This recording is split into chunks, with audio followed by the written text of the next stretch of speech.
Give me another drink and I'll tell you what I'll do. I'll draw that face right here on the floor for you.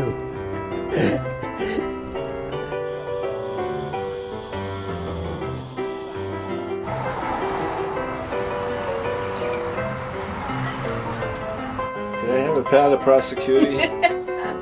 Butcher said, wait a minute. I think we might have someone in the back. Yo, Joey, come up here.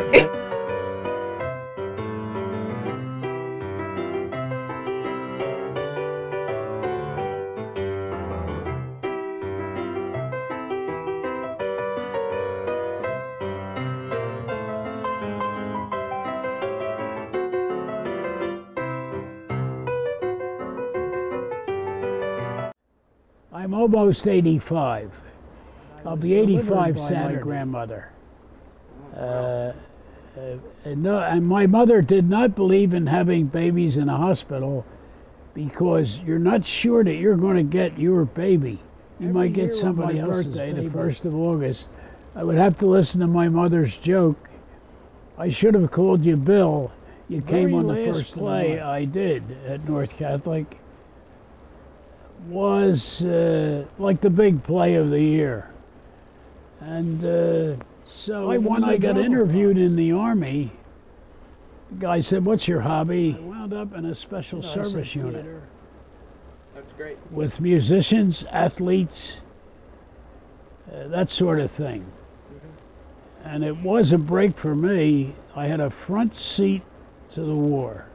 I mean, literally a front seat. Because we would play our show for infantry divisions and armored units and artillery units who were on the line.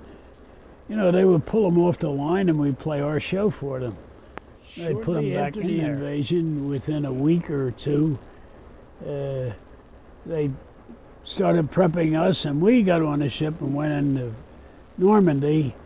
And my favorite joke is that when we landed with the piano and the drums and the bass fiddle, the Germans knew it was all over. I mean, they might as well have quit. I remember we played a show out of doors one time. I remember it started to rain. And, you know, our guy that was in charge of us kept looking at this officer. Wherever we were playing, the officer said, no, don't stop the show, keep it going. And every time we'd make an entrance, like some of the entrances, you'd have to run on, excited, and say, hey, you see over here they're doing this or that, you know. And God, we kept slipping and falling in the mud, and those GIs loved it. I mean, it was really funny. Yeah. And when we weren't playing the show, they had also trained us to show movies. And another guy and myself were with an infantry division working our way through showing everybody the movie. And we asked if we could, where could we stay for the night? The guy said, well, anywhere around here. So there was a house there, and we said, can we stay in that house? He said, sure. He said, if nobody's there, he said, take it over. So we went in the house. And in the middle of the night, I heard this noise. I woke up. I heard this real odd noise, like a woo, woo. And the infantry guys were always teasing us. You know, they would say, look out, you know, there's a lot of German patrols around here and all that. They'd give you a lot of war stories. So they had told us, be careful, you know, some patrols may come through here in the middle of the night. So I hear this noise and it's moving all over the house. And I woke this guy up. As I recall, it was a guy named Eddie Schneider. I woke him, I said, Ed, I said, there's somebody in the house here with us. And he listened, he said, yeah. So he said, we got up. You know, if he comes down the hall, I'll open the door, shine a light on, and you blast him. And I put a round in the chamber, took the safety off, and believe me, I was never that frightened ever in my whole life that I can remember. Any other situation or anything where I was scared, but I was so scared. I mean, I thought, boy, this is the end. I'm going to wind up dead in this beat up old house. Here, it was a guy that had some kind of a flashlight where you would press a plunger and it would light. He was going, zzz, zzz. That was a noise. He was a GI? No, it was a Frenchman. So, with Pigeon French, we found out he had 5 kids at home, no food.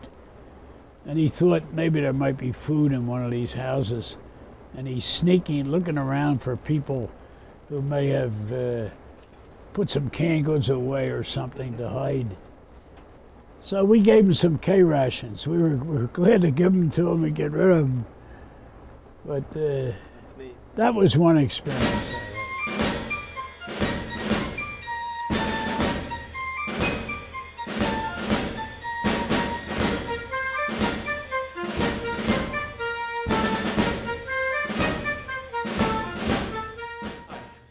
My name's Jim Talone, and I guess you could describe me as the fly on the wall at Greg's place. In this episode and in future ones, I'd like to pull out each week some little tidbit from the books that I've found at Greg's place. This week, I have an 1815 Almanac.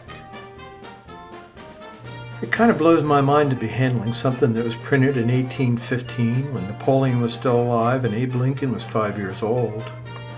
It's full of the usual almanac stuff, tides and times and sunrises. It has population figures.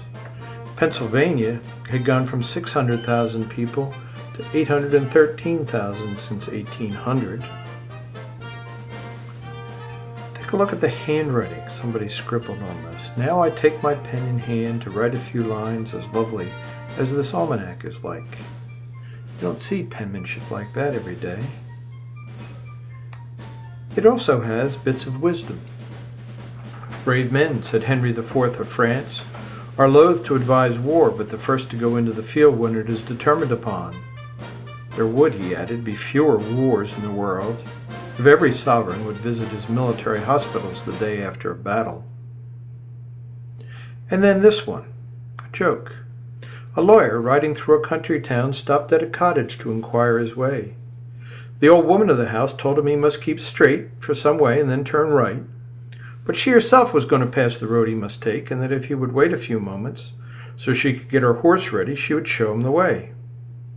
Well, said he, bad company's better than no company, but make haste.